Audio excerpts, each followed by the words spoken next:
One of the hardest things about getting started with SEO is knowing where to start. There's so much information available online that it can be overwhelming. By the numbers, music is by far the most popular industry. So I figure, hey, that'll be the best way to give you a relatable example and have a good shot of being right.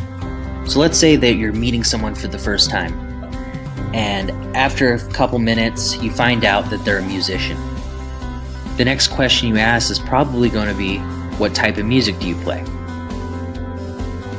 They might say, well, I mainly play rock, but I also like blues, and sometimes I play country. The next question you ask is probably going to be, what type of music do you play? At that point, you can determine that the common factor is that this person plays guitar. Then you might think, they have a lot of different sounds, and they're all unique in their own way. I did a quick search on Wikipedia for rock, and even then, you could see how crazy it gets. Looking at hip-hop, which is different than rock, you can see how crazy it can get with all of the different labels under the hip-hop umbrella. So take a look at this image here. When you look at the on-page side on the left there, you can see it's broken out into all the different characteristics that make on-page on-page. For now, don't worry about what on-page and off-page are. Just focus on the bigger picture. On the left, you'll notice that it's a little bit more technical, and on the right, it's more in the realm of creative. But as you can see, they complement each other pretty well. Just like if you were to take blues and rock and come up with your own sound for heavy metal. You might remember from the last video that I spoke about how content and SEO are almost intertwined. We'll look at the right side, and there's press releases, article marketing, social bookmarking. A lot of the best musicians of all time listen to other genres other than the one that they play.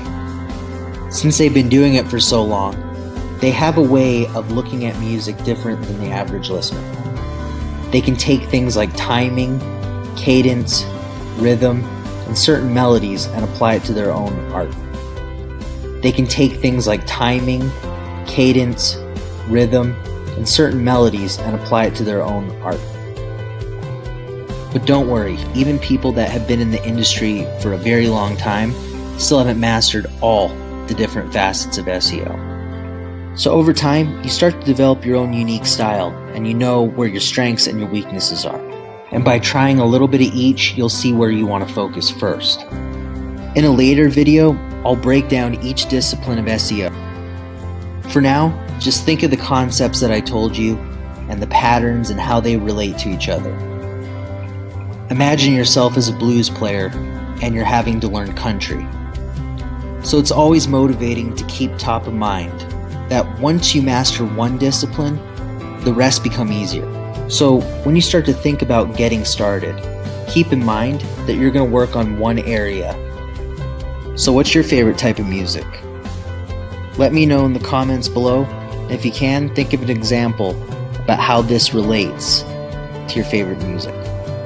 This is the Smart City channel, which of course is a city built by the youth for the youth.